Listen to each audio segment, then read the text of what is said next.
Good morning if you are in the West Coast of the United States, and good afternoon if you are in the East Coast, and good evening if you are joining us from across the ocean, from Europe or the old former lands of the Ottoman Empire or Turkey.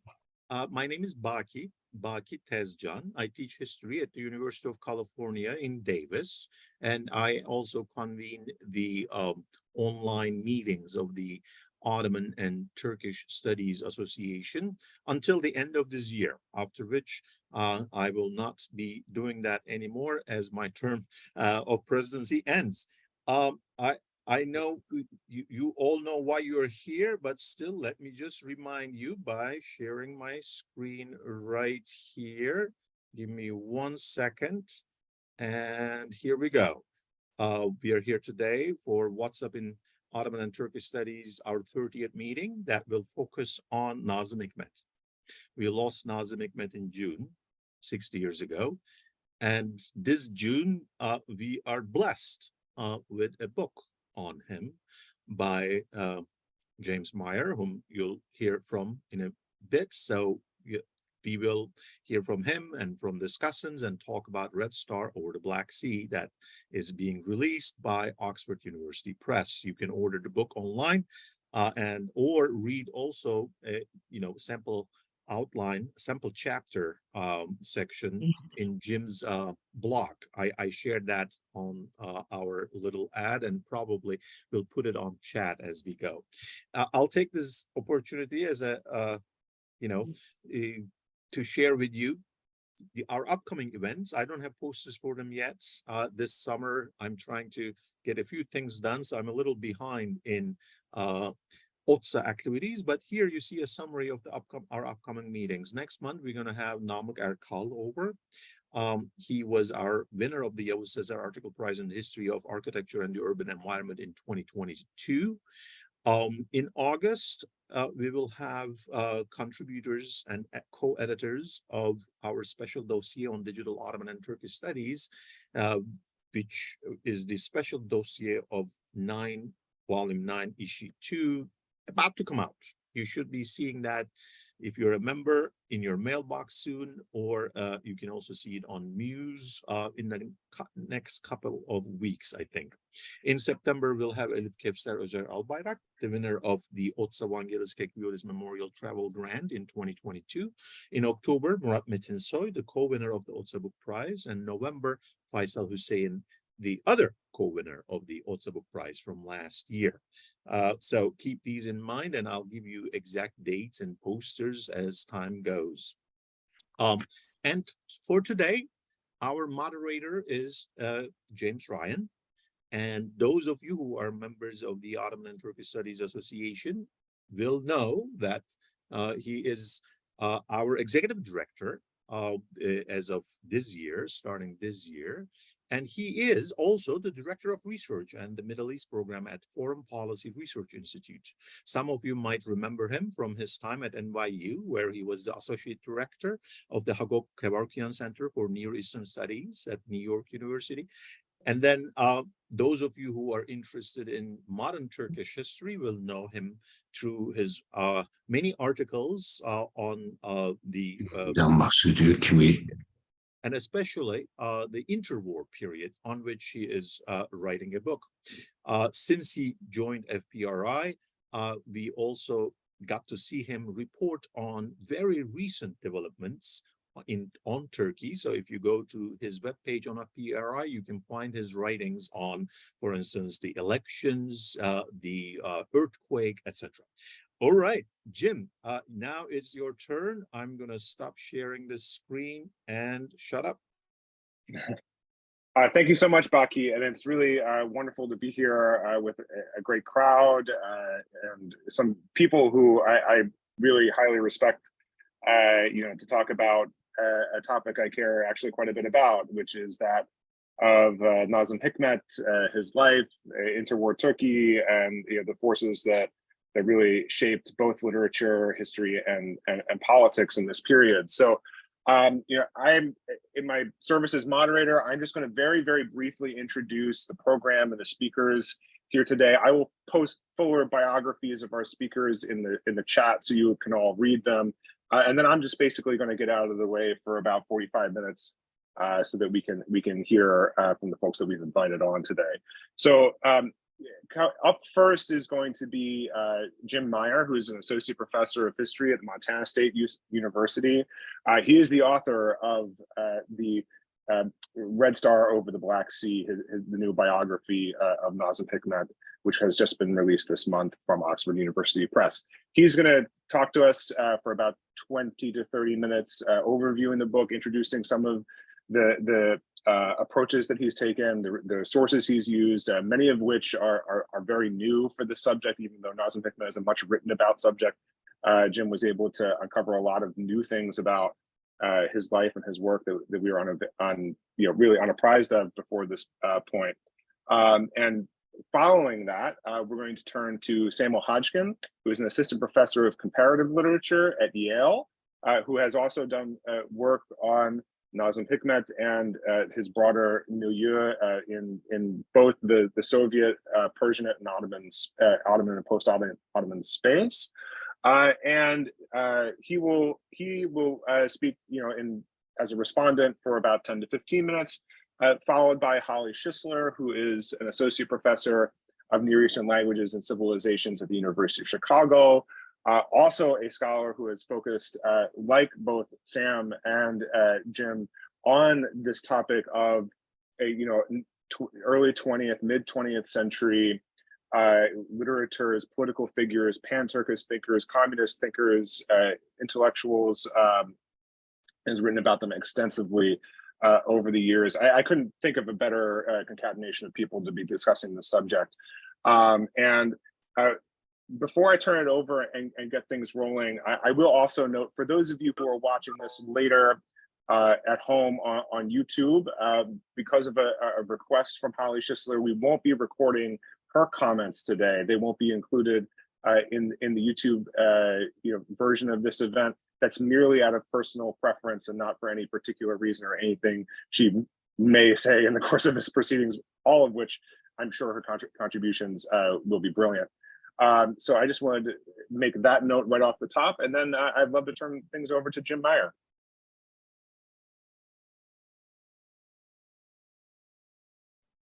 Yes, great. I'm fine. One day I'm going to learn to unmute myself.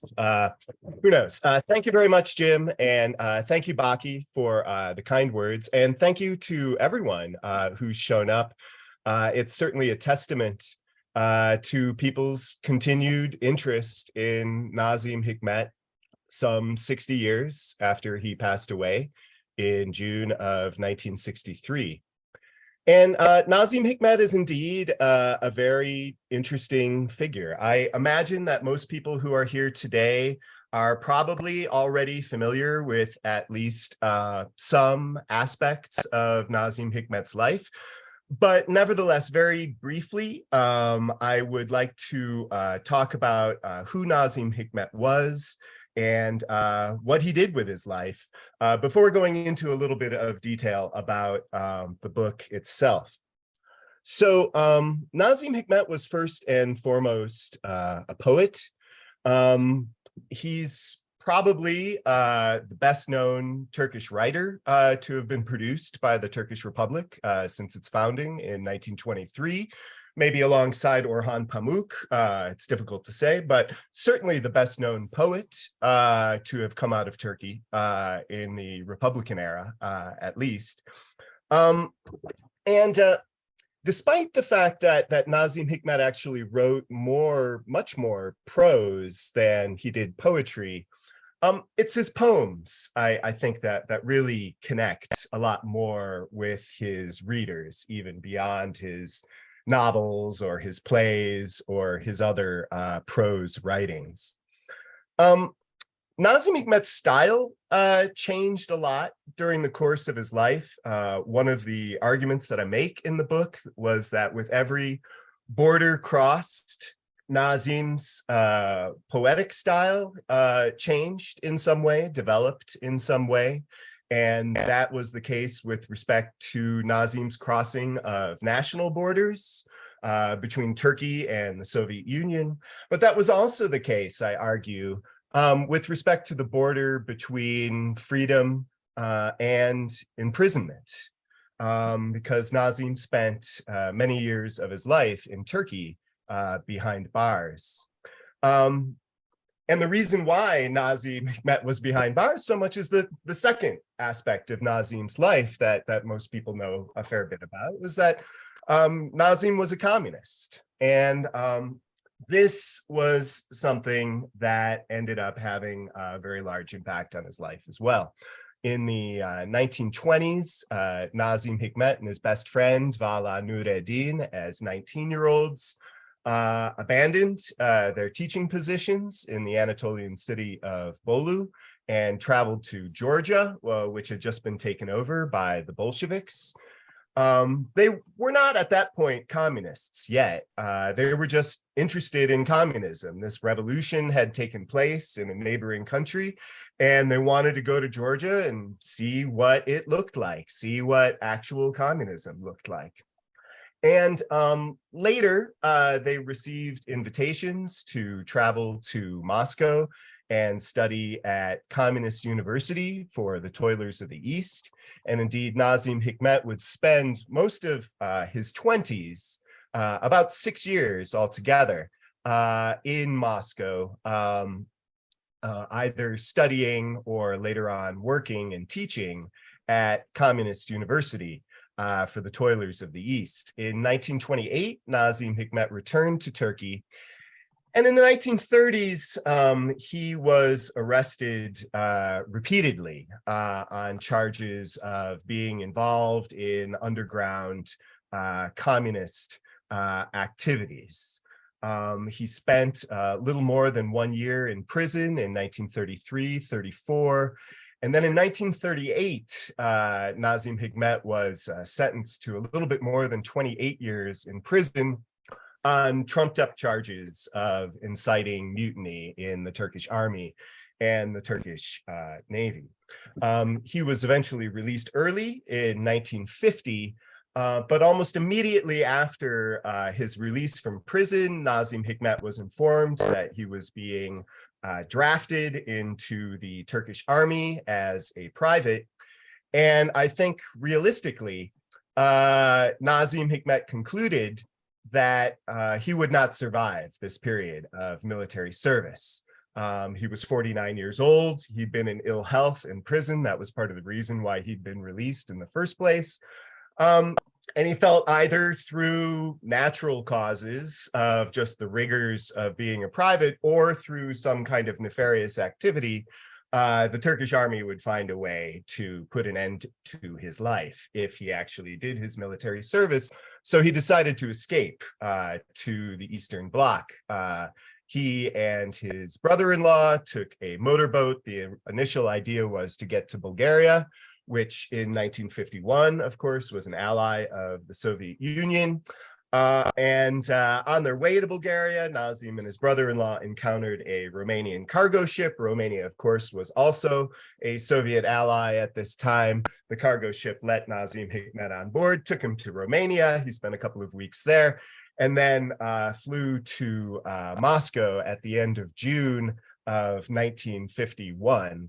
And for the last 12 years of his life, between 1951 and 1963, Nazim Hikmet was based mainly in Moscow, but also elsewhere in the Eastern Bloc. So a third thing that I'll say about Nazim, beyond his poetry and his communism, is that Nazim Hikmet is somebody who to this day retains a very strong hold on his readers, on his audience, who continue to read his works and love him and come to events like this one to hear about him. I'm assuming it's not so much because you're interested in me personally. I'm assuming it's mainly because of Nazim Hikmet that people are here, and that is as it should be. That's great. I think that through some sort of combination of Nazim's poetry, his personality, and his dramatic life story, he continues to really resonate with his readers. And part of this is reflected in the number of biographies that have been written about Nazım Hikmet over the years, many of which are very good, and which really helped me a lot in the writing of this book. Literally hundreds of books have been written about Nazım Hikmet over the years. There are also dozens of biographies of him in other languages, including 2 in English that were published before my book. I would say that after Mustafa Kemal Atatürk, Nazım Hikmet is probably the most written about Turkish figure since the establishment of the Turkish Republic. Indeed, in the 7.5 years that it took for me to research and write this book, I think something like 6 other books about Nazım Hikmet were published in Turkey just during that period. So there are always new books coming out about him. Perhaps unsurprisingly, I see my book as making some important contributions and as standing apart from all of these other books that have been written about him over the years. I would say that the most obvious difference between my book and other books about Nazım Hikmet has to do with the sort of sources that I use. Most books about Nazım tend to draw mainly upon Nazım's own writings and the memoirs of his friends and loved ones, people who knew him. I draw upon those sources too, but I juxtapose them alongside archival sources drawn from archives that I worked in Moscow, most importantly, but also in Istanbul, Amsterdam, and Washington, D.C. And so in Moscow, that was probably the most important site of research for me here. I worked at a few archives there, the most important being Argospi, the Russian state archive for socio-political history, which has a lot of information about international communists, the Comintern, foreign communists who were living in the Soviet Union. So there's a personal file there on Nazım Hikmet, which is several hundred pages long. There are also dozens of other large files that relate to Nazım Hikmet's doings at the university and his party activity in Moscow in the 1920s, but then also in the 1950s and early 1960s up until he passed away in 1963.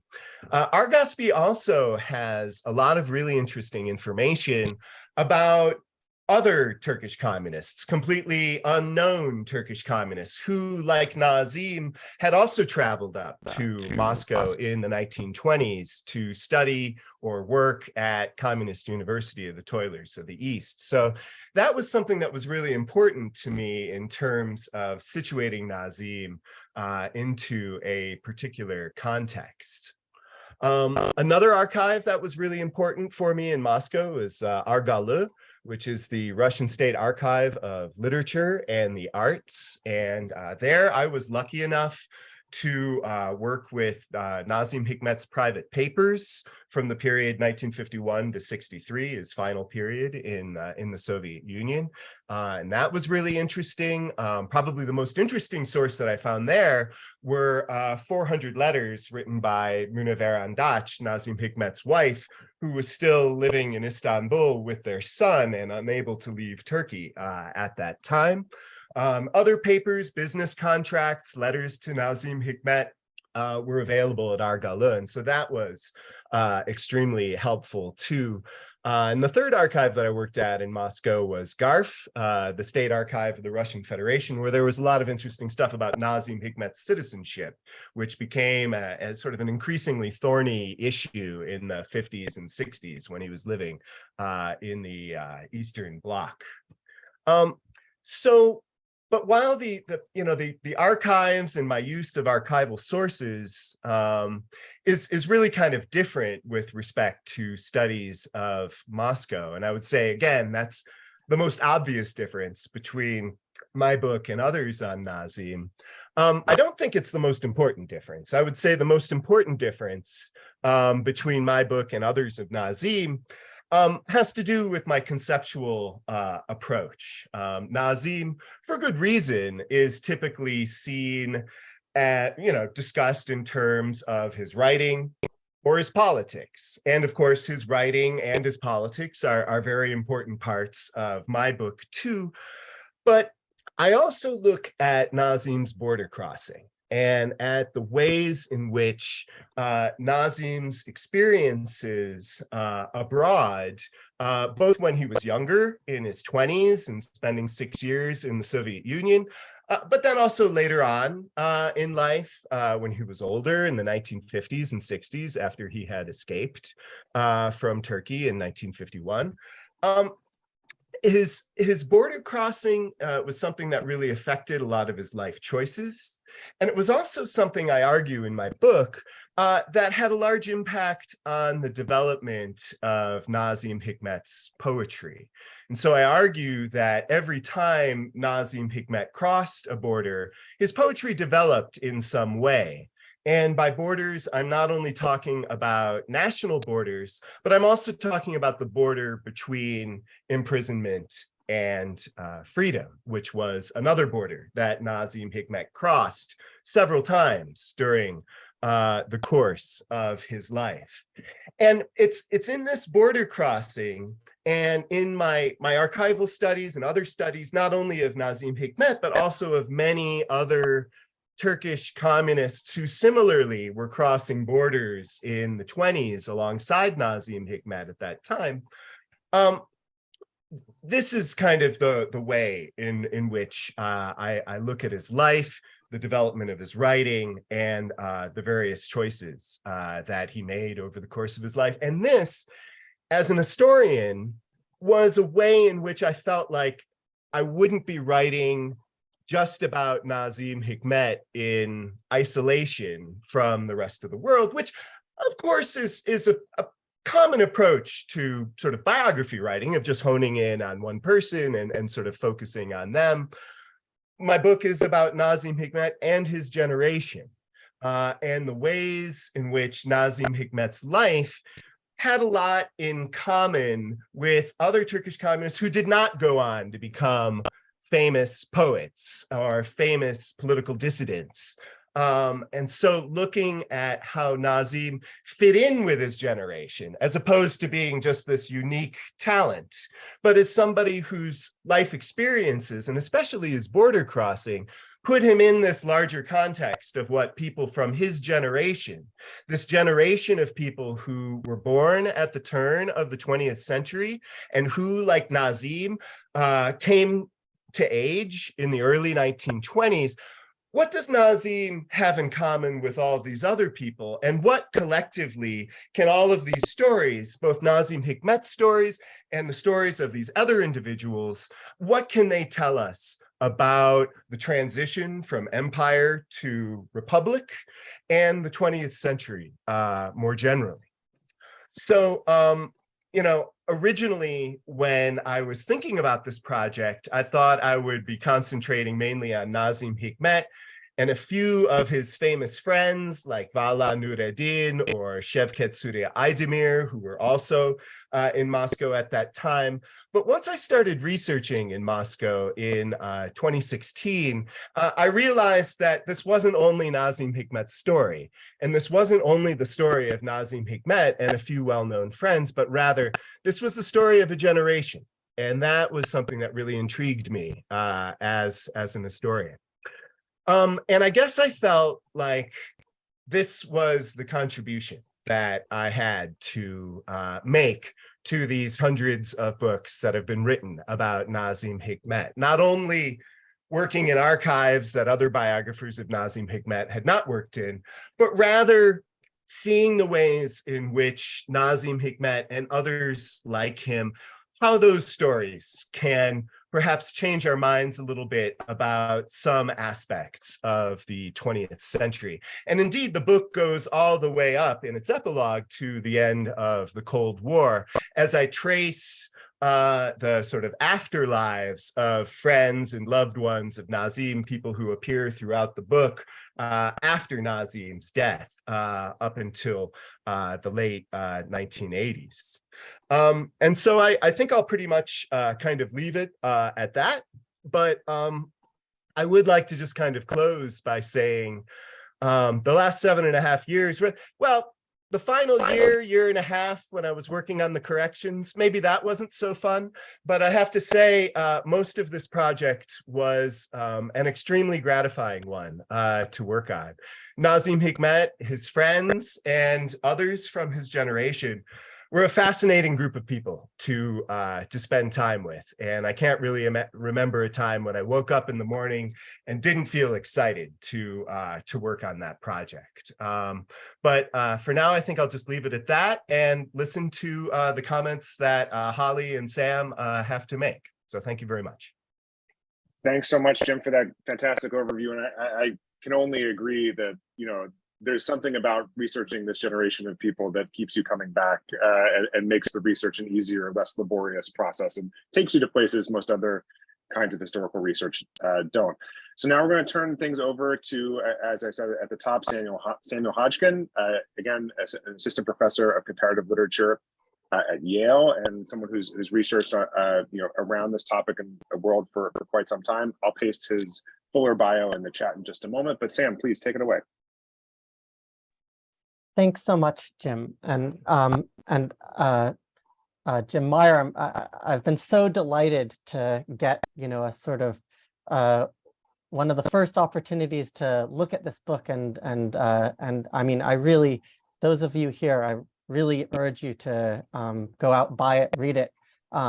It will change your mind about some important aspects of the life of this person who's so famous that you might think everything that there is to be said about him has already been said. There's some really important revisions here. So as a literature scholar, and really as a scholar of poetics, who was initially trained as a Persianist, I come at Nazım from two directions.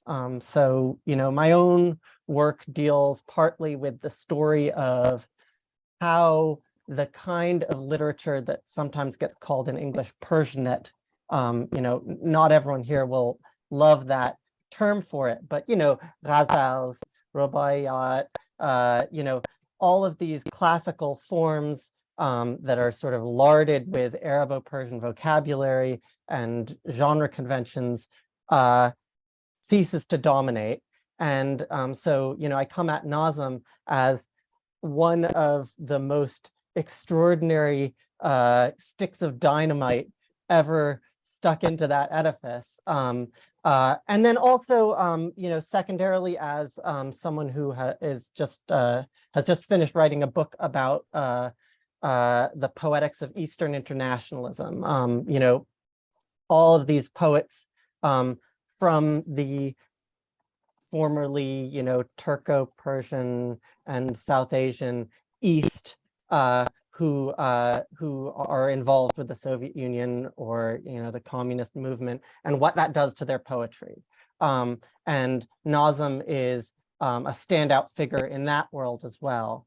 I'll say also, and just to set up Holly a little bit, despite that extremely literary focus, the idea of telling the story of Nazım's life within the social history of communist internationalism and the social history of Turkish literature makes complete sense to me, partly because my real first in-depth introduction to Nazım was as a student in a seminar on his work taught by Holly, who really, emphasized the importance of what in Iran they call Jariyan Shanasi. This is, of course, a concept in Turkish historiography under other names as well. The idea that you have to study movements, generations, literary circles, other kinds of circles, intellectual circles, as an approach to history. It's odd that we don't quite have a corresponding concept in American history writing, even though in practice it happens all the time. but I mean, I would place Jim's book in that context as well. Now, the places where I came closest to disagreement with the book's conclusions, of course, had to do with artistic periodization and poetics. I may mention one or two of these in passing, but they're really secondary because, I mean, just the ways that this book provides resources to anyone who cares about Nazım's works, his career, his life, are so enormous. And I mean, Jim didn't come out and say this, but like, especially in light of the ways that those archives are now inaccessible to Western scholars. And I don't even know how it would be for Turkish scholars trying to work in that archive now. You know, and something that Jim really gets at is that part of why literary biography is so significant, you know, not a matter of pedantry and like, you know, narrowing of horizons for thinking about Nazım, but actually really crucial to thinking about the poetry of Nazım, is that he is, in a very particular way, someone who fuses his poetry onto his biography. I mean, we all who love Nazım encounter this all the time, just the way that his famous poems tend to be accompanied by mythical composition narratives. And this is a book that, among other things, deflates various of those narratives. And instead, we get this movingly real sense of the poet and a much more kind of dynamic, you know, dare I say, dialectical sense of the relationship between his life and his poetry, you know, that isn't about, you know, his way of talking about how life wrote the poems, but something more complicated and, you know, yeah. So I'll particularly emphasize that we get a sense of the contingency of Nazım's place in Turkish literature. There's a particular set piece that I really loved, and I urge you to flip to when you get the book, where Nazım is set alongside Ercüment Behzad, another very interesting poet who, you know, shoulda, coulda, woulda in terms of his place in the Turkish canon. And I mean, I think Jim rightly makes the point that part of the difference between their literary fates is has to do with precisely Nazım's capacity to myth make and create the figure of Nazım Hikmet, into which the poems are all stitched. The different parts of the book contribute in different ways. The early part of the book, which relates very closely to Jim's amazing first book, which you should also all read, argues in a very new and completely persuasive way for me. I mean, I recently went over some of the same ground and you know, hadn't quite fully articulated this sense that he gets at so clearly, that the communist movement in Turkey, and really in the broader Turkic-speaking world, doesn't come out of earlier socialisms in that part of the world. It really does have such a flow from the Turkists and the pan-Turkists into the communist movement. I mean, you really can see it everywhere, you know, and the same thing is true for Central Asia and Caucasian Turks, that really, like, everyone who ends up at Kutuv, everyone who ends up being a big figure, even into the 30s and 40s, you know, of those older generations, is someone who was in Istanbul or was reading newspapers from Istanbul and was at one time very invested in Turkicness as a vehicle of modernization. And at some point, they decided that communism was the best way to go. And Jim really captures the contingencies that produced that. The middle of the book is an extraordinary account of the complicated dynamics between the Comintern and communist parties in the near abroad. You know, in this case, specifically Turkey, but I think it's a great case study. And part of the thing that you really get a sense of here is how seriously Nazım was taken as a party leader possibility, you know, like as a political figure. And I mean, this was true at various points in his career. It is extraordinary given, in part, given how fumbling and incompetent he could be as a political actor. But the ways that he was inspiring, I mean, the ways that he was personally charismatic, and the kinds of connections that he made and cultivated and fostered did make him a real political actor. And it situates him in that world among, again, lots of people who came and went and for whatever reason didn't end up with a similar cachet. Especially extraordinary given that he was considered to be a Trotskyist in the Soviet Union for so long in the interwar period. The latter part of the book gives, again, a really new perspective on how celebrity functioned in the Soviet Union and in the Eastern Bloc through the case of Nazım. It's hard for scholars of Turkish literature sometimes to grasp what a major figure Nazım was in Soviet literature. I mean, he was really kind of a first-rank figure in Soviet literature, tout court, like all in all, for the 50s and 60s, certainly. I mean, you know, his translations into Russian and into the languages of the Eastern Bloc were some of the most important stuff going. His two-sided relationship to the Khrushchev thaw comes into focus finally in this book. Jim's suggestion that Nazım's artistic response to the thaw was initially quite tepid is completely right from a political perspective. I mean, he was in a really strong way identified with the literature of late Stalinism, which is kind of mind-bending for people who work on Russian literature to contemplate, because Zhanovshina, like the late Stalin era literature, is thought of as just the most moribund, monotonous stuff. But Nazım is a very different kind of figure who absolutely belonged in that world. This is where I would quibble slightly, because from the aesthetic standpoint, Nazım was, because of his slightly more secure position, a real boundary pusher in that late Stalinist world, and prefigured thaw literature in all sorts of ways, even if it took a while for him to kind of realize that he had already created a place for himself in this post-Stalin world by producing these kind of intensely personal, emotional, sorts of romantic texts. I mean, thaw literature is highly sentimental. Nazım was already there.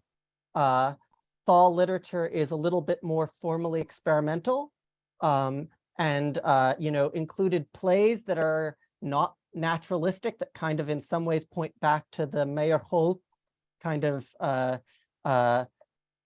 theater of the 20s.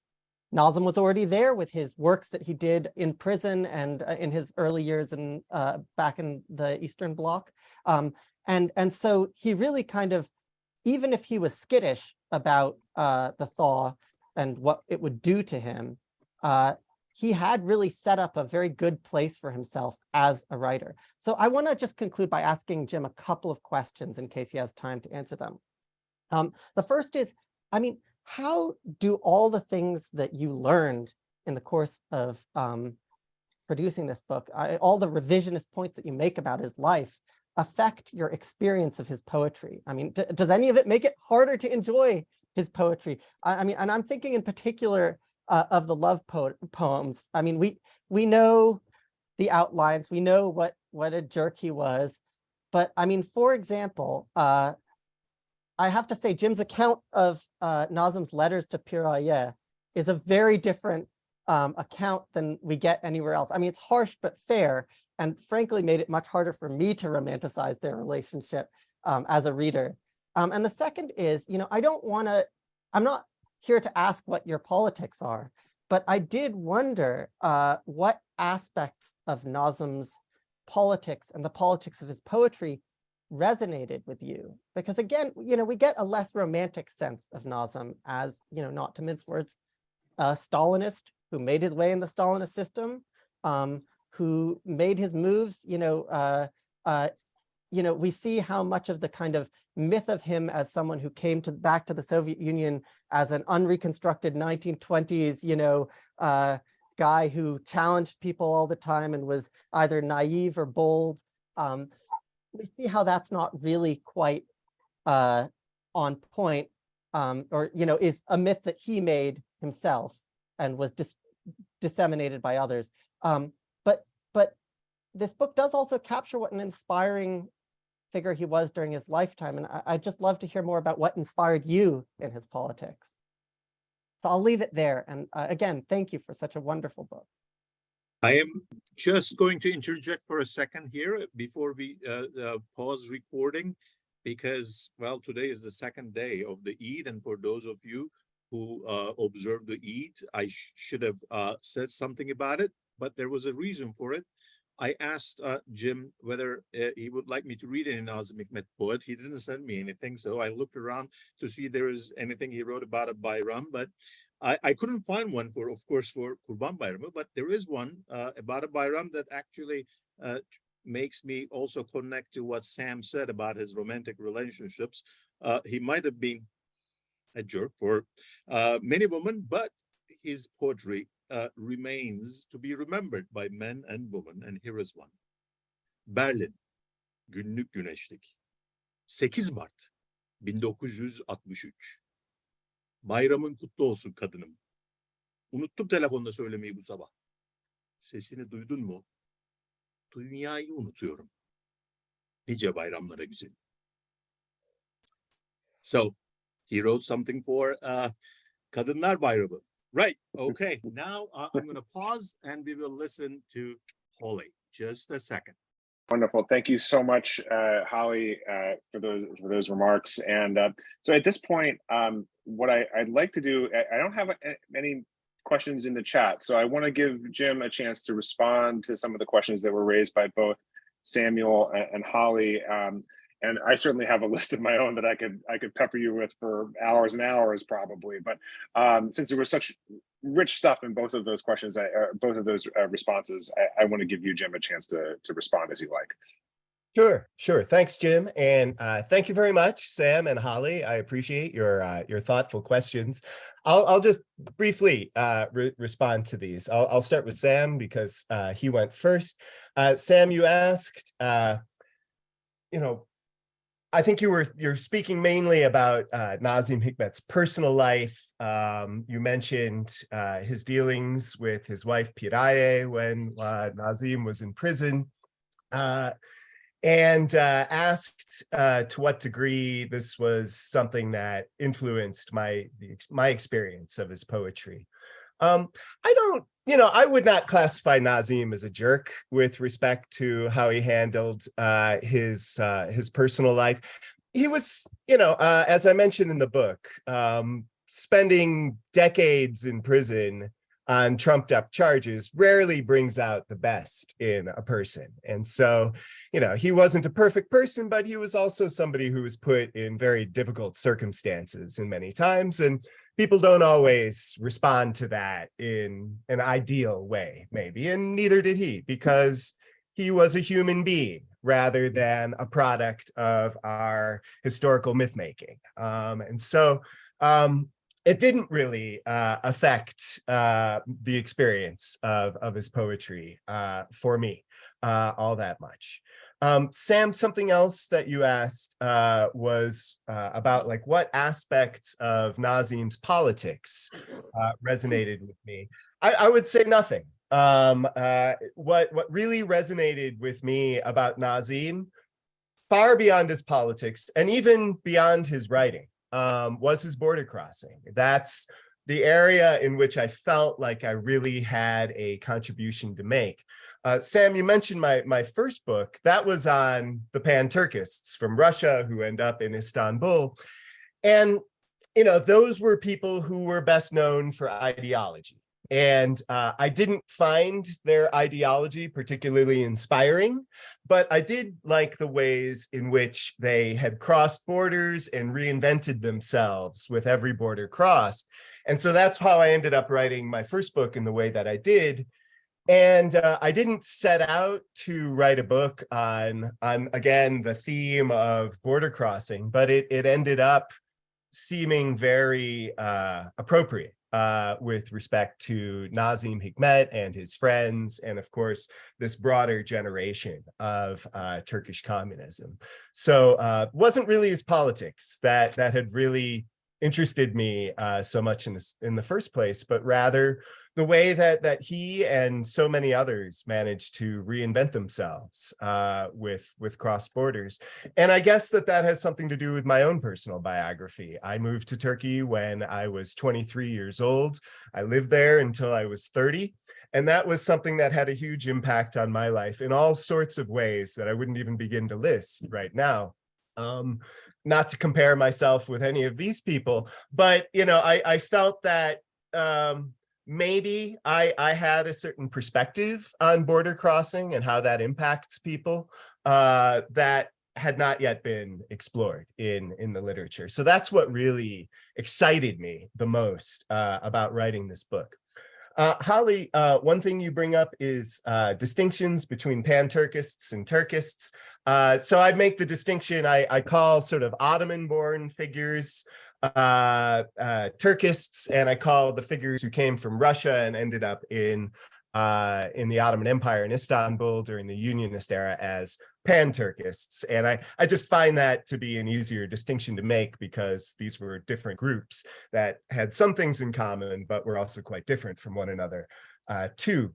As far as Holly's other comment, or one of the other comments that she'd made about women, so the reason I didn't talk about Suat Dervish is I was focusing primarily on communists who traveled to the Soviet Union and lived there for a period of time, especially in the 20s and the 30s. So there were a number of relatively well-known Turkish communists who stayed in Anatolia or Istanbul and didn't go to the Soviet Union. And those were not people that I was particularly interested in a book like this, which is dedicated so much to the theme of border crossing.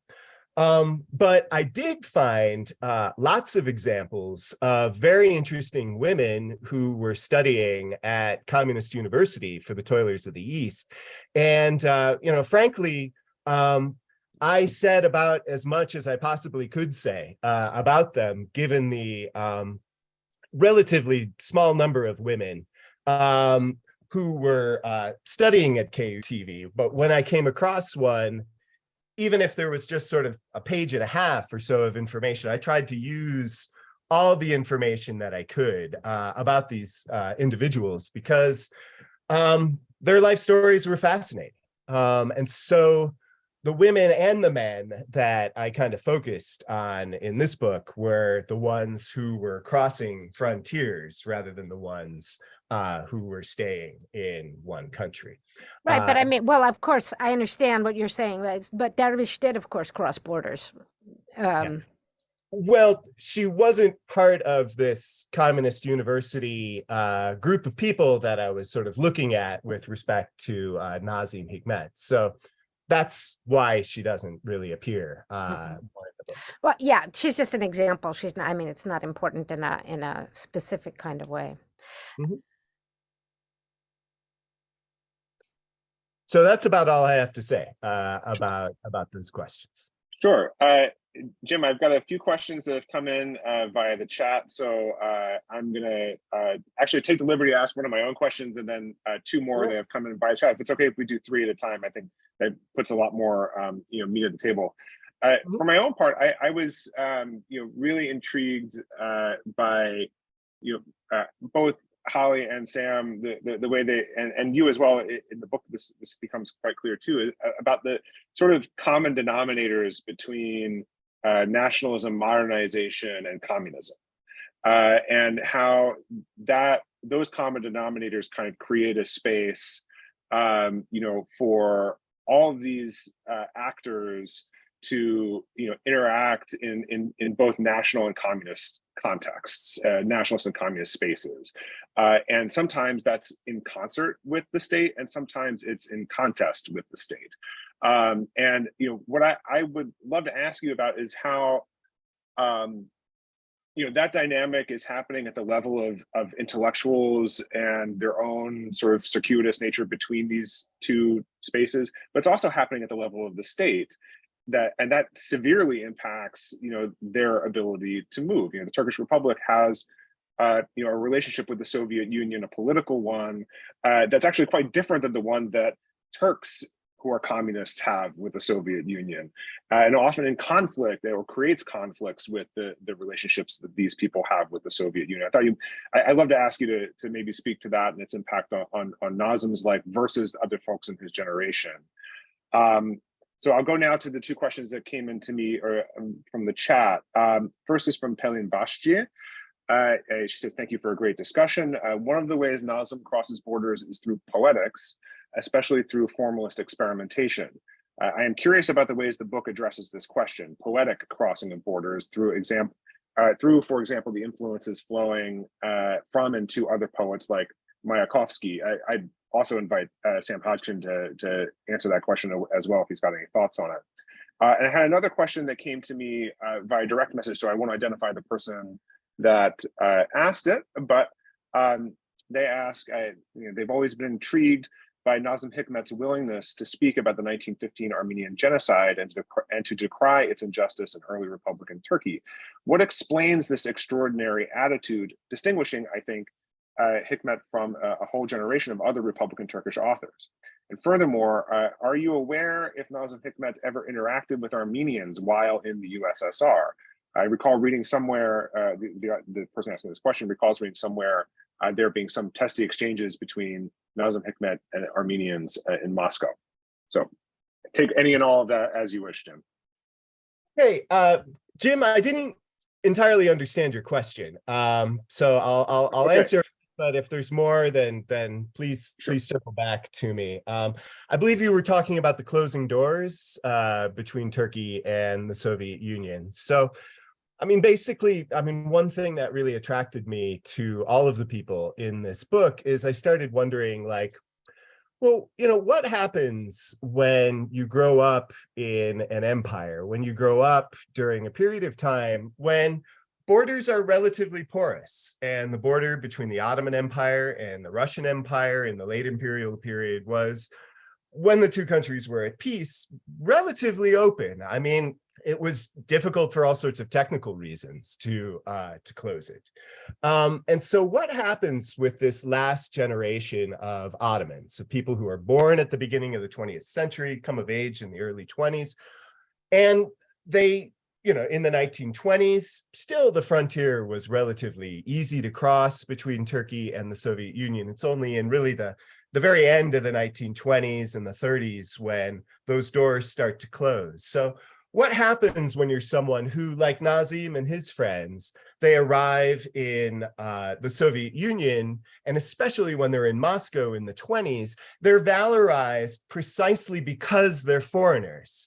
These are these Eastern Turkish people who have come to Moscow to learn about communism. Isn't this wonderful? They have all sorts of opportunities that come their way precisely because they're foreigners. And what happens to a generation of people like that once opinions towards borders and the people who cross them start to change in both Turkey and the Soviet Union? And so Turks who are living in the Soviet Union are now cut off from Turkey and are now held in the 30s under an incredibly oppressive sense of suspicion because they're foreigners. And so the drama of this generation was something that interested me as well. Whereas those who, like Nazım, had made it back to Turkey are now held as very suspicious characters by the Turkish government because they had spent time in the Soviet Union. And despite the generally good relations between Turkey and the Soviet Union, the Turkish government didn't look so kindly upon the Turkish Communist Party itself operating in Turkey. as far as the other questions go, and James, please feel free, Jim, please feel free to add if I didn't cover what you were asking me about. The only thing, and maybe to put a slightly finer point on it, you know, because of the Turkish Republic's, you know, political relationship with the Soviet Union, I mean, at least in my own research, I've often found that Turkish communists in Turkey, especially as we get into the 1930s, not only felt sort of oppressed by the Turkish state, but sort of thrown under the bus by the International Communist Party and by the USSR itself, partly as a consequence of the relationship that the state was building with the Turkish state. So there's kind of like two kind of conflicting relationships that the USSR has with Turkey. One with communists in Turkey who are opponents of Kemalism, and another with a Kemalist state with which it has some ideological affinity, all right, and some real political interest in building a relationship with. So like, so when that conflict emerges, you know, and you get it in your answer to the question, but I just wanted to be, you know, clear on that. Sure. Thank you. Yeah. Moving on to Pelin's question about the poetics. So thank you for your question, Pelin. I'm not a literature person, you know, I'm an historian, and I think anybody who reads this book will figure that out pretty quickly. I don't write about literature the way that, say, Sam does, or, you know, other people who specialize in literature. I'm interested in, as Sam pointed out in his earlier comments, you know, I'm interested in, you know, circles and, you know, audience and especially location. How, you know, Nazim's poetry, when he's in Istanbul as an adolescent, he has certain style. When he's in Ankara and on Anatolia with his friend Vala Nureddin, they adopt a different style. When he's in Georgia, they adopt a different style. When he's in Moscow, and of course, I write a fair bit about Nazim's poetic relationship with Mayakovsky, who is a really important literary influence for Nazim when he's in Moscow in the 1920s. However, when Nazim leaves Moscow, his style changes once again. I didn't mention this, but in the 1920s, when Nazim was living in Moscow, he spent about 6 months back in Turkey in 1925. And even then, his poetry is quite different from what it had been in Moscow in the early 20s and what it would be when he returned to Moscow later on in 1925. And again, goes back into the futurist style of Mayakovsky that Nazim had embraced in the 1920s. So, you know, pretty much everywhere he goes, I don't really talk a lot about other poets in this book, although Mayakovsky is one who does get discussed a fair bit. And as Sam mentioned, Behzat Lav is somebody that I talk about as well later on in the book, and comparing his career with that of Nazim. As far as Armenians go, actually, I did not know that Nazim had denounced the Armenian genocide when he was living in the Republic of Turkey. That's news to me. As far as Nazim's relations with Armenians in the Soviet Union, especially in the 1950s, there were a number of Armenian Turkish citizens who made their way to the Eastern Bloc and ended up working with Nazim and Sabiha and Zakaria Sertel in Budapest and in Leipzig. And so, yeah, there were a number of Armenian figures who born in Turkey who were communists who ended up working alongside a number of Nazim's his radio projects, Turkish language radio projects that they were involved with at that time. All right. Actually, since Baki and Sam have their hands raised, we might go first to Baki and Sam, and then to Sam. Oh, mine, I do have a question, but at this moment, I just wanted to read, I cannot help it. I wanted to read another Nazım Hikmet poem just because of the question about Armenian genocide. So this is from, I think, 1950, hapisten çıktıktan sonra. Mürettip Refik'le Sütçü Yorgin'in ortanca kızı çıkmışlar akşam piyasasına. parmakları birbirine dolanmış. Bakkal Karabet'in ışıkları yanmış. Affetmedi bu Ermeni vatandaş Kürt dağlarında babasının kesilmesini. Fakat seviyor seni. Çünkü sen de affetmedin bu karayı sürenleri Türk halkının alnına. He has quite a few other pieces in Memleketimden İnsan Manzaraları, where he goes and talks about, gives sort of very vivid descriptions of killings where the perpetrators are within blood and everything. So they are there. Anyway, I do have a question, but I'll come to that later. Okay. And Sam, did you want to respond? Yeah, go ahead.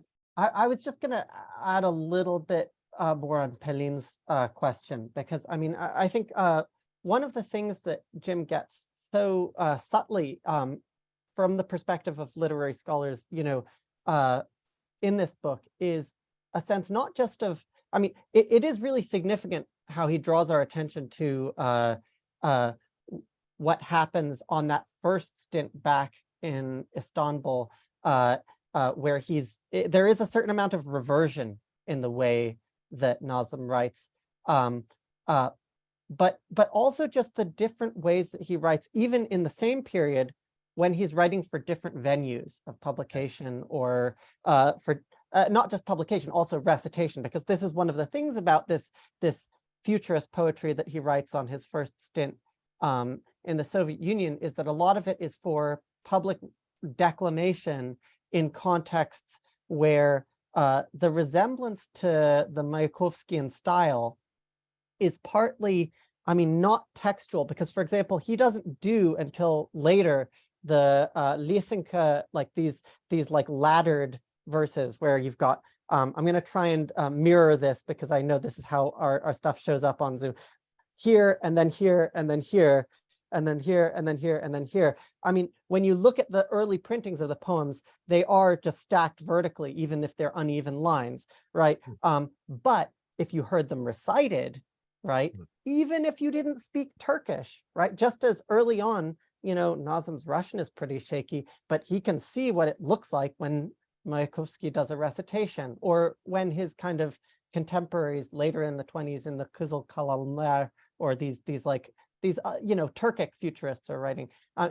So this is one like little quibble that I had with the book's presentation of this, is that the book really kind of treats Nazım's early futurist work as not yet really original exactly, you know, like he's just aping an existing style.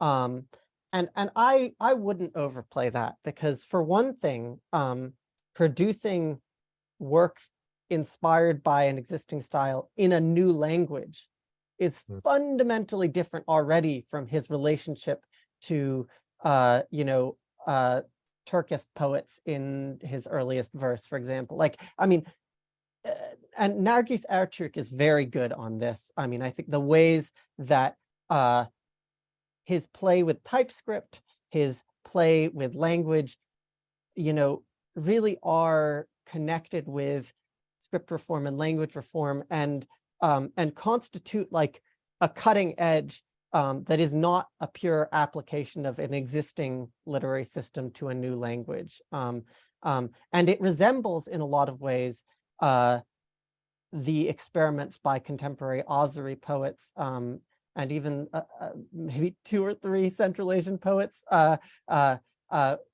of whom Nazım was connected to, who don't really show up in this book, but you know, I think are as important or more important than Mayakovsky as counterparts. Anyway. Thank you, Sam. So I think now I have one question in the chat that I'm going to read. Baki has a question. I might throw one more out so we can get another third, or we have a hand raised from Murat Narji as well. So I'm going to read a question. We'll go to Baki and then Murat, okay? The question in the chat comes from Ali Unal, and he is asking about Nazım's contemporary Ahmet Arif, who had an immense influence on Turkish literature, even though he only wrote one book. He's asking how you place him and his poetry in the context of your argument regarding border politics and Nazım's poetics. Okay, and so Baki, why don't you go ahead and ask a question, and then we'll turn to Murat. Sure. My question was about whether or not you found him also being critical of Soviet policies while he was in Soviet Union. Are there examples of that, or is he more on the silent side when there are things happening? I mean, he's arrives there, I think, at the very end of Stalinist era, and then maybe there are certain improvements that happened during his lifetime, but maybe not. I'm not so familiar. Anything you would comment on that would be great. Okay. Wonderful. And Murat, if we could get one more question in from Murat, and then we can turn it back to James. Okay, thank you. Thank you for speaking and thank you for everything. Look, Baki Hocam, thank you for Nazım Hikmet lines about Armenian genocide and others. I want to ask this question. I'm aware of that this is a historical book, but I need to link it to political vision. I can say that there is a in Nazım Hikmet life or in Nazım Hikmet literature, and without borders, without anything, speed is everywhere, like a ghost in Marx Ghost. Nazım Hikmet's literature, how can you speak to your book? How can we link it? I just wonder, James. Jim, I don't know how well you got that. It was breaking up a little bit, so I might ask if you can put your question into the chat. I'll be happy to read that back because it broke up a bit. Okay. Okay. Okay. Okay. Okay. Okay. We'll get to that immediately after you put it into the chat. Thank you. Jim, do you want to take a chance to respond to Baki and Ali now? Yeah, of course. Yeah, well, I'll respond to the question about Ahmet Arif to begin with. That's easy. I don't talk about him, and I wouldn't know how to place him within the context of his book. I'm not familiar with his work. So as far as Baki's question is concerned about whether or not Nazim was ever critical of Soviet policies, no, he was not. And I might mention Baki, so you talked about how Human Landscapes talks about the Armenian genocide, but of course, Human Landscapes was published in the Soviet Union. He began writing that work when he was in prison in the 1940s, but he left it behind along with all of his other manuscripts when he fled Turkey in 1951. So that was a rewritten version of Human Landscapes that was produced and published in the USSR.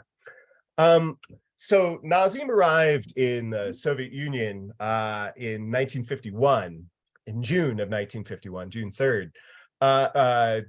No, I'm sorry. He and Stalin died in March of 1953. So, there was a period of maybe about a year and a half when Nazim was in the Soviet Union when Stalin was in charge.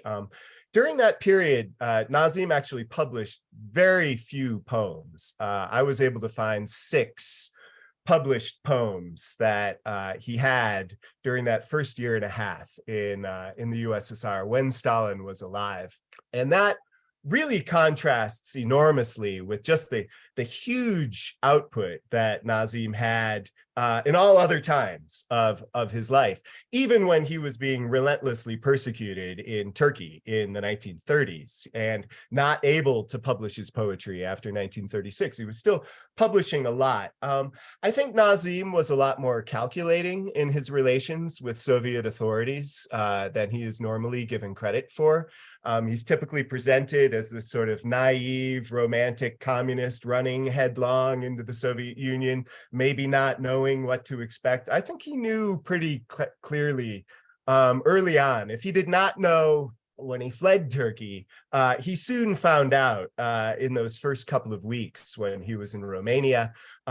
how he needed to behave in the Soviet Union. And he kept his head down. And he did, I think, whatever anybody would do in that situation. He kept his head down. He kept his mouth shut.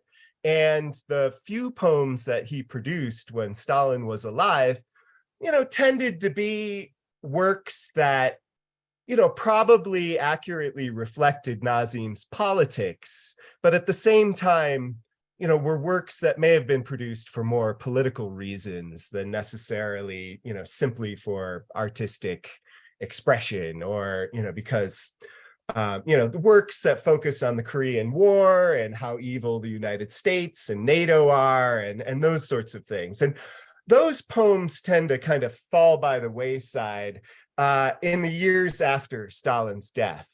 Of course, things don't change immediately, but his poetry later on, well, first of all, he's working on rewriting Human Landscapes, which was an epic project.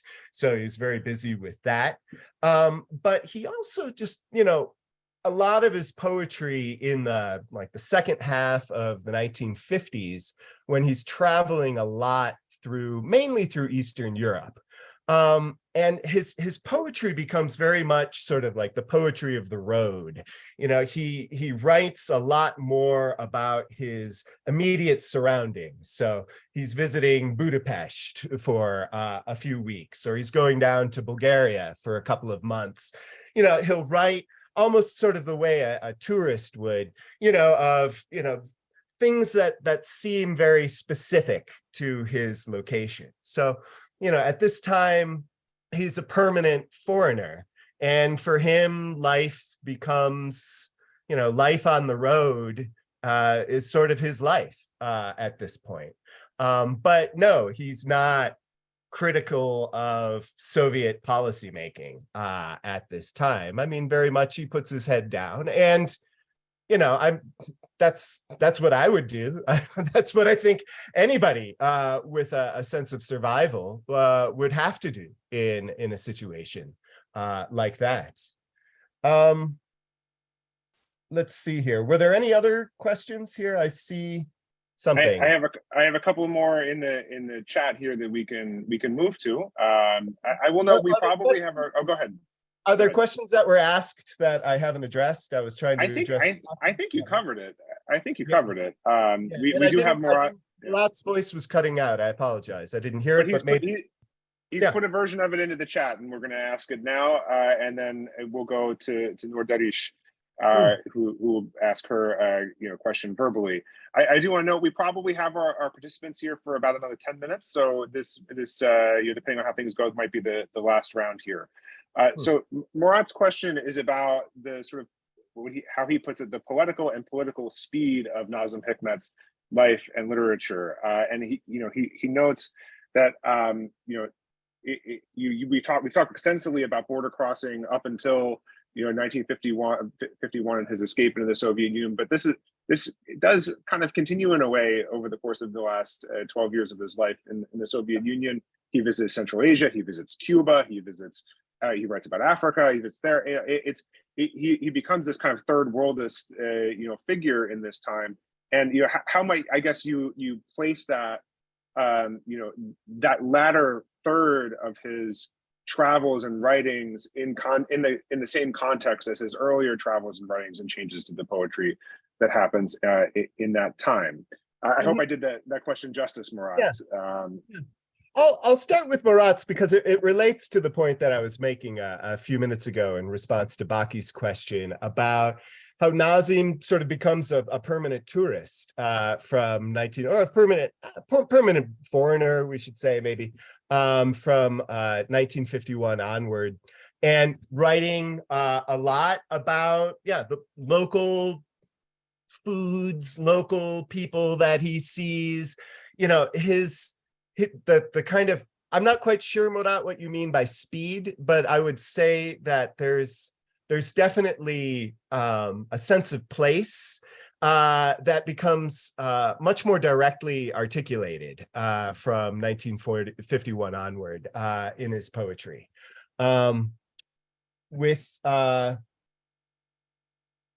Okay, what else is there as far as questions? I'm sorry. Yeah. We'll go to Noor Darish to ask a question. Oh, okay. just All right. now. Good. Okay, Noor, thank please. you. Yes. Thank you, Mr. Meyer. This is something that I'd like to respond to Baki about. Baki, yes, he was in opposition to the Soviet policies of his time, especially after the 20th Congress. We know that. And there are some of his poems which reflect this, where even he speaks of Stalin as his whiskers coming out of our soup. He's very adamant about this. But of course, it doesn't mark the totality of what he writes as poetry afterwards. But it comes as a surprise to most of the Communist Party members of the Turkish Communist Party to discover all of Stalin's, how shall I say it, all of Stalin's crimes during that period with the 20th Congress. And after that, the rift within the Turkish Communist Party grows as well. These have been very well documented by TÜSTAV, the Turkish publishing house on the history of the Turkish Communist Party, for those who'd like to read about it. I will not go into detail about that, but I think it's important to note that Zekeriya Sertel, who was a very, very close friend, I wouldn't say comrade because he was not a communist, but he was a very close friend and a confidant of Nazım Hikmet. And they shared a very, very long, I would say, long life together, starting from Resimli Ay. Even when he was in prison, they were very much in contact. And after their exile, because the Sertels were also exiled in the Soviet countries, they were very close. And it's almost always thanks to Nazım Hikmet that they were able to find whatever possibilities they found to stay there. And after his death in 1963, things turned very bad for them, that we know. In his book, Zekeriya Sertel, in his book about the last years of Nazım Hikmet'in son yılları, he's very candid about how Nazım is disappointed, to say the least, of what he discovers about what life was really about in the Soviet Union when all of this was kept from them. And this book, of course, was not at all well received by the Turkish left of the time in the 1970s. And Zekeriya Sertel was a member of the Nazım Hikmet Honorary Council of the Turkish Association of Writers. And with the pressure put on this association by the Turkish left of the time, they expelled him from that council. Zekeriya Sertel was an honorary member of the council, as I said, and they brought him down because they could not support what he was saying about Nazım Hikmet.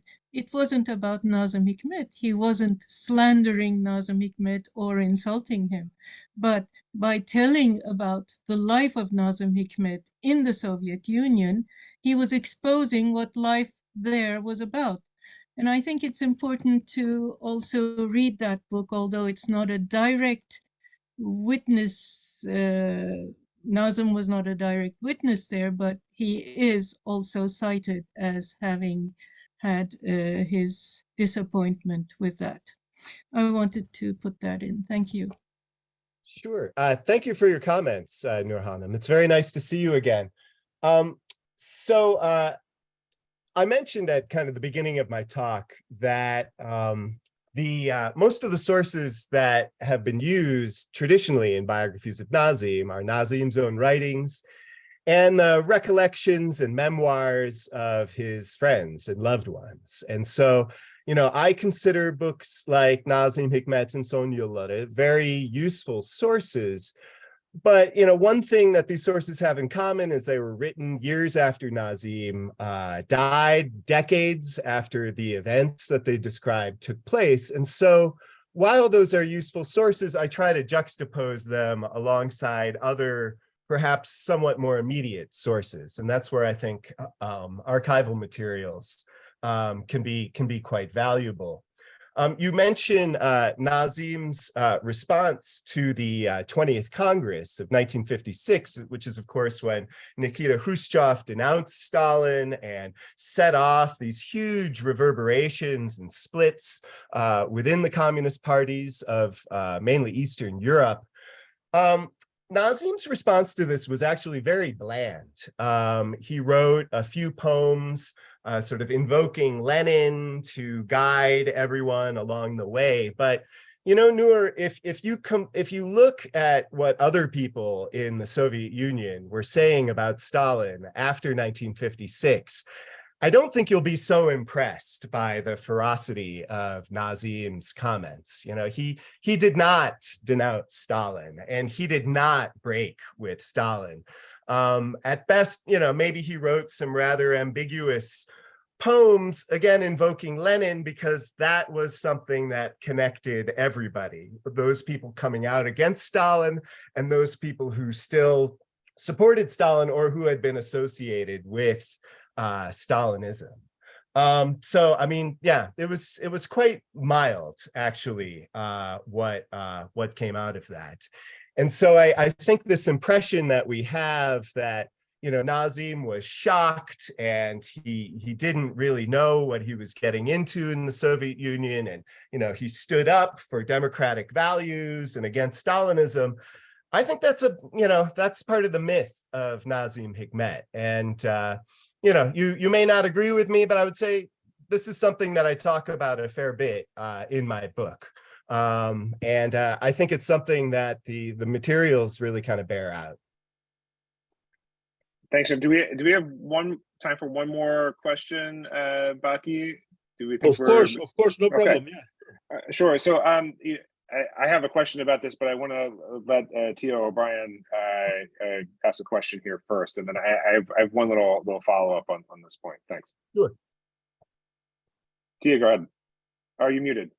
You're muted, Tia. Okay, there you go. Thanks very much for your book. I really look forward to reading it. I am Zakaria and Sabiha Sertel's granddaughter. Noor is their grandniece. So we both have a lot of interest in these books. And we were both just recently in Budapest interviewing one of the sources that you cite, Gun Benderli. So one thing I just want to, it's an anecdote, kind of a historic anecdote. My grandparents were swept up in this whole era of communism. My grandfather, however, unlike my grandmother, was decidedly not a communist, but ended up living in Budapest behind the Iron Curtain in Leipzig with this very small band of exiled Turkish communists. Many years later, my grandfather and I sat by the Bosphorus, and he would lecture me. And one of the conversations was about his relationship with my grandmother, the communist. And Zakaria was Hikmet's confidant, the non-communist Zakaria. And he says to me, because we were talking about who was to blame for my grandparents' fall, you know, their exile. And he said, oh, your grandmother's communism was the reason, we'd still be there. And I said, really? And he said, communism was for fools. And he was very clear cut. So just as a historical footnote, for anybody who has any questions about Zakaria's political leanings, he was crystal clear that although he'd been swept up in this, he was not a communist, and he did not ever believe in it, which I find the situation he found himself in to be pretty remarkable, that he had to live in exile with communists, ends up in Baku with communists, and he is able to leave. My grandmother doesn't. So anyway, I'm interested in reading in your book how you portray their relationship with Hikmet and the influences they did or didn't have.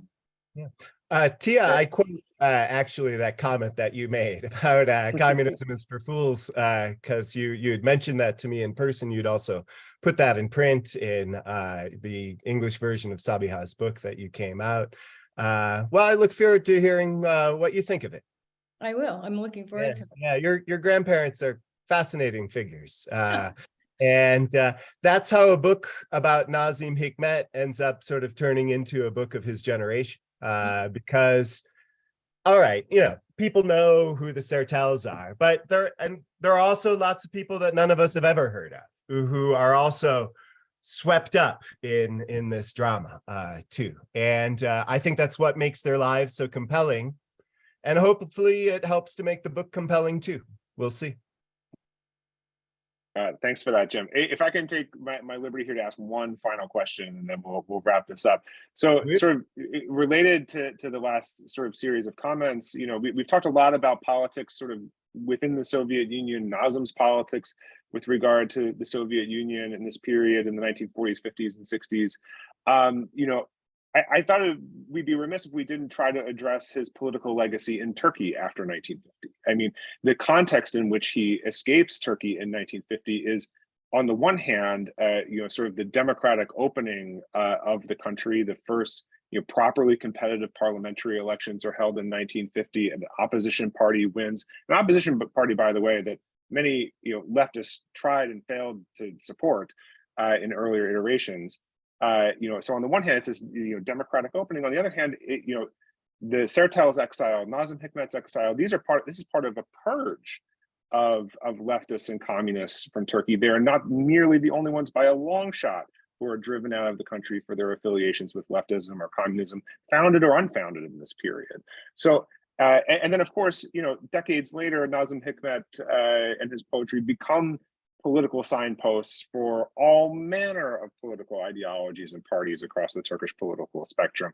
In a sense, sometimes his communism gets kind of denatured from his poetry and his personality. So I wonder if you have any comment on like the Turkish politics of Nazım Hikmet after 1950. Yeah, well, of course, he was radioactive for a very long time, a very controversial figure. This is something that started to go away, obviously, after the Cold War ended. Today, he's a much more mainstream figure. I mean, certainly, I think a lot of his fan base is still based upon people on the political left. But when you think of something like 2009, when Nazim's Turkish citizenship was restored during a time when the Turkish parliament was dominated by a rightist political party, I think it's a sense that, maybe all divisions eventually become healed. And maybe that's one of the lessons that we can take from Nazım Hikmet's life, that somebody who was public enemy number one for decades, with respect to the Turkish government and with respect to just the views of a lot of Turkish people who didn't like him one bit. The fact that Nazım Hikmet is now this kind of relatively much more mainstream figure with coffee mugs and tote bags and keychains bearing the visage of this communist icon is a reminder that eventually all divisions heal. And maybe that's something to bear in mind these days. Wonderful, thank you for that, Jim. And the trinkets is actually, almost a great way to close. I remember I have a little magnet that was that I bought of Nazım Hikmet, which is the same image used on the cover of your book, which I bought from a peddler on Büyükada by Aya Yorgi Seminary, maybe about 7 or 8 years ago. I mean, it is really ubiquitous in that sense. Who was the famous person who said that all great literature ends with trinkets? I don't know. Who said that? I can't remember. We'll have to find that out. You've said it now, Jim. So tape. Yeah, on tape. There we go. All right, Baki, unless you have any other final words, I want to thank Sam and Holly, who has since had to leave, and Jim for a really fantastic conversation. Thank you all for sticking with us this long. I think it was really, really fruitful, and I implore you all to go out and read this book. It's really fascinating. I learned a ton reading it, and congratulations again, Jim, on the accomplishment. Thank you, and thank you for for those of you who organized this, and for people coming and listening. I really appreciate it. I'm very touched, and I know this is about Nazim rather than to come and see me, but because I have this very small piece of a connection now with Nazim, it's very nice to see people who are interested in Nazim, and hopefully will be interested in the book as well. Thank you. Thank you, everybody. Thank you so much. Jim, Holly, Sam, thank you so much for making time for us for OTSA. And hopefully we'll see you at another WhatsApp in the coming months. Have a wonderful, wonderful weekend and the rest of the holiday for those of you observing Kurban Bayramı. Bye-bye. Bye. Thanks so much. Bye, Ramla. Take care. Bye, bye, bye. Bye.